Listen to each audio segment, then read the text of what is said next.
Hey, let's see if we can light this Ming up. Oh, no, that Hawk stole our kill. He's gonna take his noses, though. Hit him with those shots. Hit him with the hammer. Boom, boom, boom, boom. Titan Slinger. Oh, man, we're coming after this Minos. We're gonna chase this bad Mamma Jamma down. He can run, but he cannot hide. We're gonna get you. We're gonna get you. Boom, boom, boom, boom, boom, boom. Titan Slinger.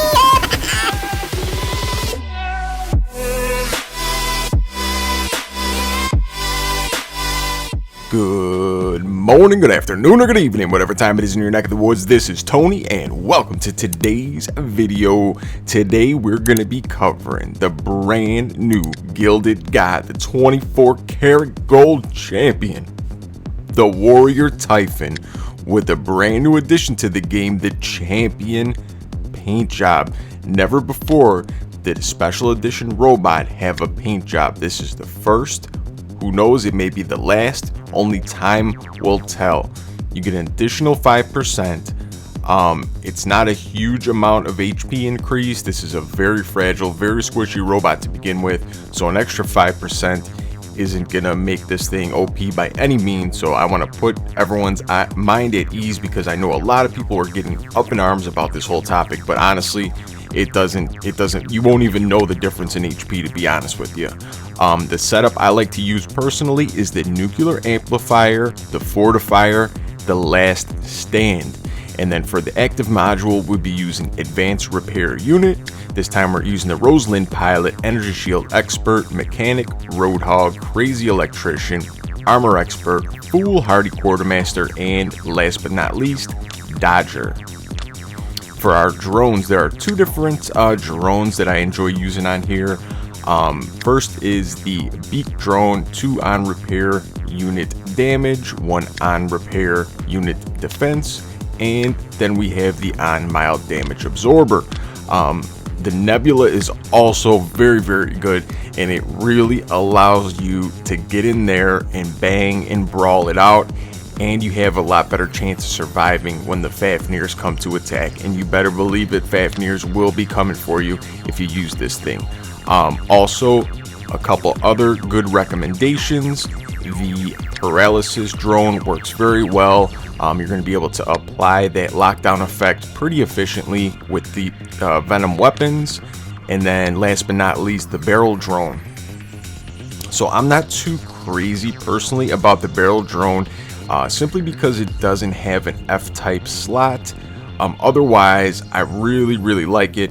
I mean, the damage of the barrel is 50,000. You know, that happens after you die. So maybe in some very rare situations when someone takes you out and you're having a battle with them, this will finish the job and kill them off. But most of the time, you're not going to reap any benefits from the main ability of this drone. But other than that, I think it is a very fine drone. I like it because it has a circle slot, in which the Beak and the Persephone do not. So that's one regard where this barrel actually has a leg up on those two, but otherwise the other two are far superior. Persephone also works on here. I forgot to mention that. Really, with any of these drones, I have my hanger. They're pretty universal. You can't go wrong. I have specific ones put in specific places for specific builds. That's a lot of S's. But without further ado, let's hop right into this gameplay and see how this bad Mamma Jamma purrs out on the battlefield. Alright guys, here we are dropping into Carrier map. Last time I did clips, people wanted the full gameplay. Last time I did the full gameplay, people wanted the clips. So I really don't know exactly what you guys want to see. So we're going to give you guys full gameplay today. So I'm just going to hit record. I'm going to play 3 games in a row. Whatever I get, and that's what you guys are going to see. So we're pushing on up with our Warrior Typhon right here, trying to see what we could do. Very beautiful paint job on this thing. I mean, that 24 karat gold is just glistening and gleaming in this beautiful sunset on Carrier map. I can't get enough of it. So we're using our teammates kind of as cover right here. We're slipping, we're sliding, we're dodging left and right. Boom, we get our first kill. We're pushing on up. Boom, we get our second kill, baby. We are on a roll with this thing. You need to be very cautious. If somebody has Shield Breaker, if someone has the Fafnir with the Svitogor Belov pilot, you are going to be in trouble fast. You're going to be in trouble so fast, you're going to be last standing or dead before you realize you're in trouble. Now that's some real trouble.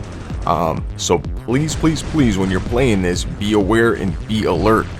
Against regular robots without any shield breaking anything, you're gonna fare pretty well. Stay in the proximity of cover in the case that you need to get back into cover. You can use that. But if you do get caught out in the open and someone does have a shield breaker, like I said, you are going to go down like a ton of bricks. This thing doesn't have a ton of HP. It's rather squishy once it gets through the Aegis shield. But the beautiful thing is it has that unique Aegis shield. It's really small and it's really tight. So it's unlike any other of the Aegis shields because nobody could get within your bubble. They need to completely deplete that Aegis shield before they could do any damage to the actual hull of your robot. So that is the one huge major benefit, and that's why I dedicated 2 of my pilot skills and 1 of my passive modules to bolstering that, making it a little bit stronger. The Typhon shield is actually one of the greatest things in the game. You just don't realize it as much because there's a lot of shield breaking going on. If that shield breaker wasn't there, man, this Typhon would be ruling the roost for sure. Another robot that has a great Aegis shield is the Erebus. It's not tight and it's not small like the Typhon's is. People could walk within it, but it is very powerful. I run the same setup on there. I use 1 Fortifier and then the Crazy Electrician and Energy Shield Expert on there to make the shield stronger and recharge quicker. Alright, we are dropping down in here to do a little bit of brawling. Teammate takes him out. It's all good. We're trying to decide what our next target's going to be. You really don't want to walk into the open like I stated earlier. That could be a recipe for disaster for sure. So you kind of want to play smart. You want to stick to the cover, stick to teammates. You always want to have an exit plan. If you leave yourself out in the middle of nowhere, believe me, you're going to feel it. Ooh, and these Venom weapons, like we spoke about before, these are really fun weapons. They're not as strong as I thought they were going to be, which is kind of a nice thing. I'm loving the new toxic weapons. They don't seem overpowered at all. They seem, you know, just right. Ooh, lighten this Arthur up. Yes, we get the Titan Slayer. Oh man, very nice. And that's another thing with these weapons. They bypass those physical shields and they tear up Titans. They tear up Titans because they have that resistance. The DOT breaks the resistance, so it totally bypasses the resistance. So any bots, Fenrir, Falcon, you know, things like that, Titans that have resistance, the toxic weapons completely bypass that with their corrosion effect, which is awesome. All right, now we're dropping up with the Luchador. Oh, boom. Jumping on into this beacon, trying to get into some trouble. It looks like this Mirametz is falling down right next to us, but we're trying to focus in on this Ming. Oh man, I thought I was going to be able to take him out sooner, but we get taken out. He may have been getting healed by that Nodens there. I didn't realize a Nodens spawned as well. I thought it was just the Mirametz. I anticipated I was going to be able to take out that Ming. Oh my gosh, much quicker. Look at this, ladies and gentlemen. We are roasting and toasting them up. Double Titan Slayer with the Ao Jun. Oh man, you guys know how much I love my Ao Jun. It's been a ton of fun playing this robot lately, and I've seen a lot of you guys out on the battlefield rocking this Ao Jun again. Shout out and salute to you guys. I know it's not easy to run this robot in the current meta with all the Fafnirs and stuff out there, but it is a ton of fun and definitely worth it. To me, it's one of the most satisfying builds to use because it's not easy to use. It isn't just like, you know, lock and kill right away. You have to think about what you're doing. You have to think about the reload of your weapons. You have to think about the cooldown of your ability. You need to think about the speed and flight duration of your ability. You need to think about the damage your ability does. So you have to pick and choose exactly when you're going to do things, and when it pays off big, and it's very satisfying to use. That's personally why I love the Ao Jun right now and think it's super fun. Boom, we get our first kill. We've got this Megalodon Orochi with Devastators right here, so we're trying to cap this beacon. I'm trying to look around. I don't know. Somebody might be above us right now. Oh, this guy's going into flight. I'm not going to shoot you, buddy. He's trying to bait us into shooting him. We're not going for it. We're going to hide behind this cover. Our suppression's just about to run out. We're going to try to light this dude up and take him down. Boom! He is out of there. Very nice. That is a huge threat on the battlefield. A charged up Fafnir can take down an entire team in seconds. So the last thing you want to do, guys, is shoot at that Fafnir shield. Unless you're on the red team, by all means go ahead and shoot my Fafnir shield and my teammate's Fafnir shield. But if you're on my team, don't shoot that shield. It's funny, man. We talk about, like, it's even happened on stream where people will just light up that shield like there's no tomorrow, and then that person has free reign just to slaughter our team. Alright, guys, here we are dropping into Moon Map, one of my favorite maps. Small map, brawling map, fun map, dark map, night map, moon map. Can't get enough of that moon map. I'm sorry, don't mind me. I just drank a cup of coffee. I'm a little charged up right now. Sliding down to center beacon, trying to see what we could see. Trying to get an angle on that dude over here. Oh, my favorite treat. A shell. Come on, baby. I need that. I want to fill this nuclear amplifier up right away. So I've explained it on videos and I've explained it on streams before. And now what all smart players do is when they see shells, they immediately target them to get their nuclear amplifier charged. How does a shell charge one's nuclear amplifier, you may ask? Okay, well, I'll let you know. Around the shell are physical shields. Those physical shields have HP. When you shoot at those things, that counts towards your nuclear amplifier. So if you damage and destroy all of his physical shields and the robot, you're almost going to get your nuclear amplifier charged up. So that's why most smart players, when they see a shell, they will take a beeline, stop what they're doing to go get charged up right away from destroying that shell bot. And that's why the previous meta ran the weapons it did. It was heavy on flames, cryo rockets, stuff like that. Things that could take out a shell very, very quickly. When there's a dominant robot in the game, usually the meta revolves around that. So that's going to be robots to complement and to counter it. That's why the Demeter was so popular. The Demeter shell combo was an incredible combo. The shell would charge in, Demeter would hop on in after him, protect him, keep him healed, and it was a beautiful 1-2 punch. And then on the other hand, how to counter the shell. Like I said, that's why weapons like that, flames, rockets, things of that nature with splash, ruled the roost and became meta. Even though they were nerfed down and weren't as strong as they used to be, but they were the best, most efficient tactic available to deal with that. And actually, that's where the word meta comes from. Most effective or most efficient tactic available. M-E-T-A. There's a little education for those of you who did not know, but I'm sure if you guys watch my channel, you know, because I speak about this topic a lot. I think people get the wrong idea of what meta is. Meta isn't a opinion. Meta doesn't have it to do with somebody's favorite robot or, how they feel about a robot. Like, the meta is a fact in any game. And all you need to do to figure out what the current meta is in any game, in ours for example, take a look at Legend League, at the top 100 players. Look at all those hangers. A pattern's going to start to emerge, and you're going to see really quickly what the meta robots are and what the meta robots aren't. There's going to be a lot of robots that you think are meta that actually are not. Okay, enough about the meta. We're hopping back into this gameplay. I get off on a tangent sometimes, man. You guys get me talking and I just keep on going. We got the Megalodon Orochi. We're trying to take down this Fafnir. Very slippery, very tricky, and it's so easy for him to get outside of my 200 range. So I'm not able to deal with him. Luckily, I had an ability charge, so I was able to slip and slide away and get out of his line of sight. And luckily, this guy wasn't paying attention and see me shooting at him because I'm able to take his beacon uncontested, which is a beautiful, beautiful thing. Oh, baby, baby. Oh!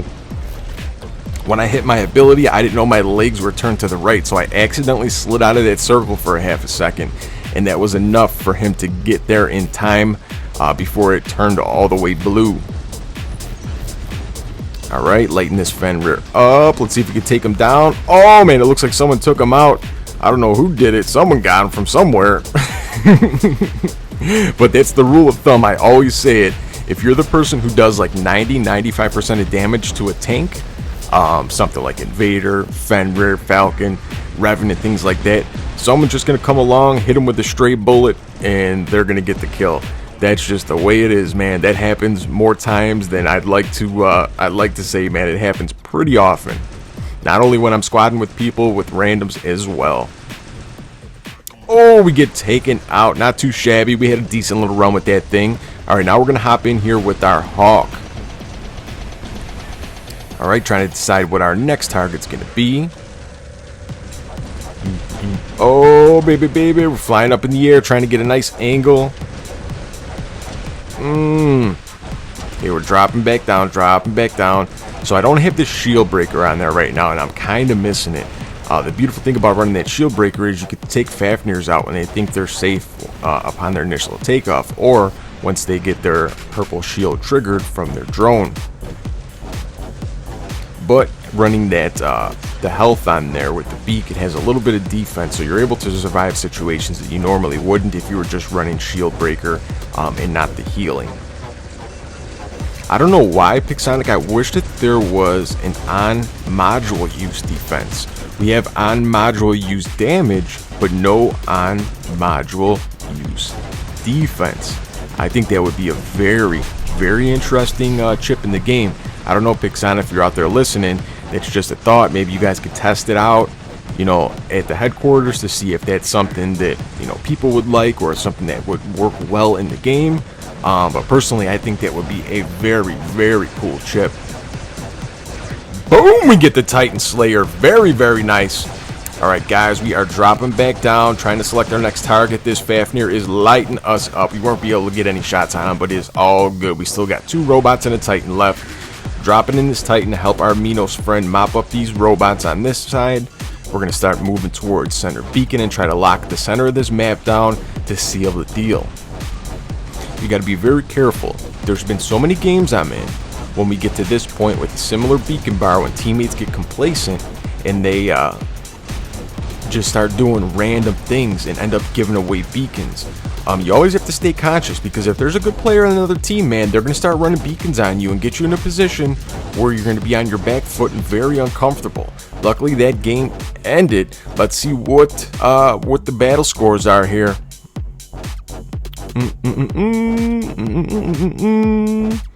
6.3 million damage, 10 kills, 7 beacons, not too shabby.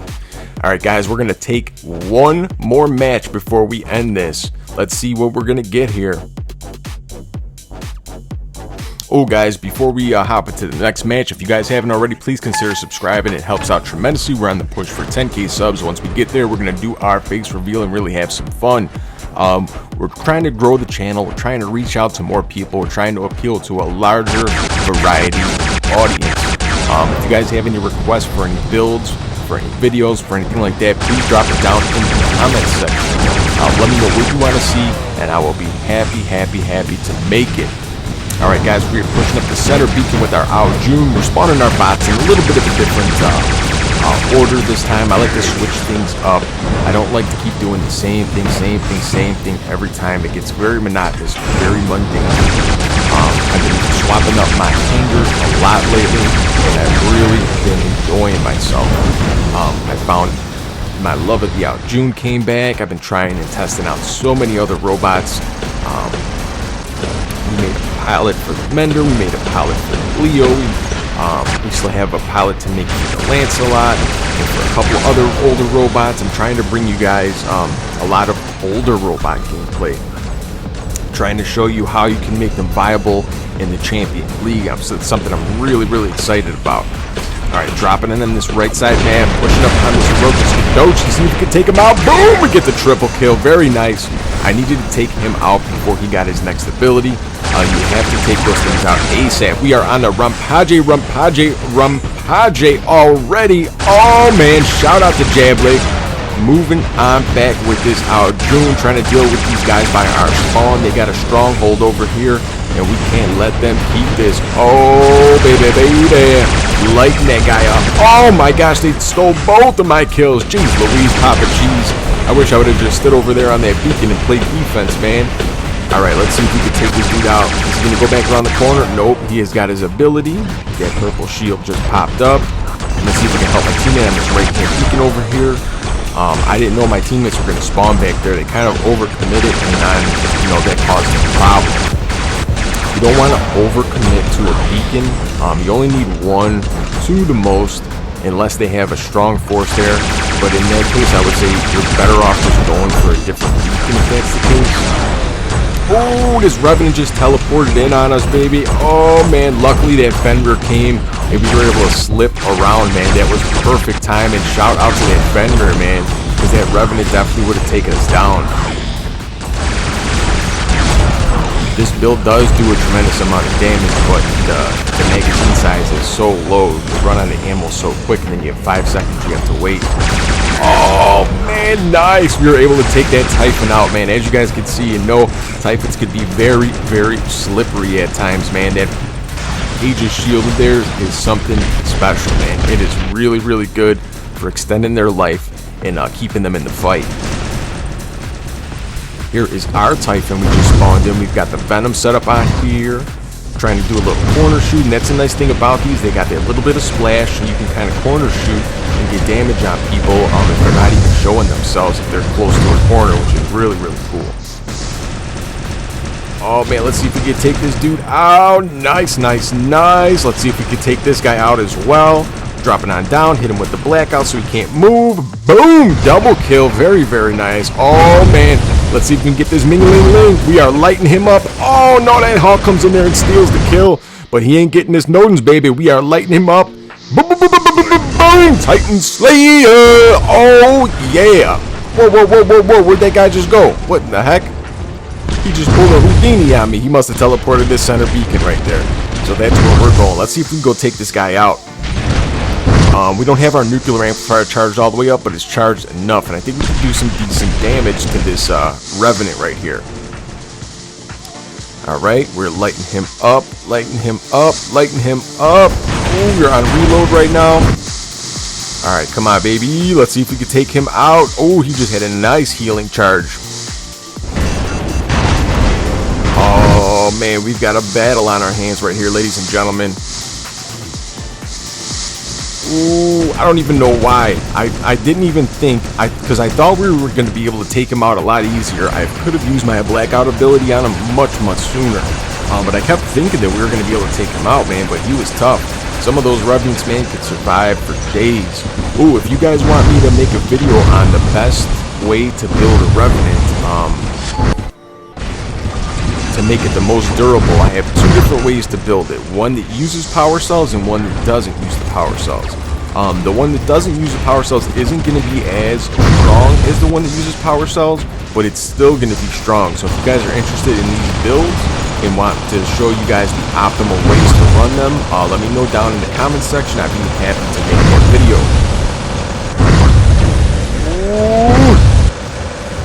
Ooh, this guy's getting out of our sight here. He's doing the little Ravana shuffle on us. Try to take him out when he comes out of his ability. Oh, man, he goes back in and we get the kill. Very, very nice. A lot of times when I drop into this robot mid-match, I'm able to stay in it for the remainder of the match. Oh, man, can we get this Minos? Chasing him down, hitting him with those shots. He's going around the corner. You can run, but you cannot hide. Boom! Titan Slayer. Oh, yeah. Oh, man, this little Loki is just being a menace right now. He is just running. If you guys want to see me make some videos with Loki, drop it down to the comment section, because I was actually running it last week, and it was a ton of fun. That thing actually could turn around a lot of matches, man. Most people don't run that many beacon runners in their hangar, and if they do, they usually use them at the start of the game.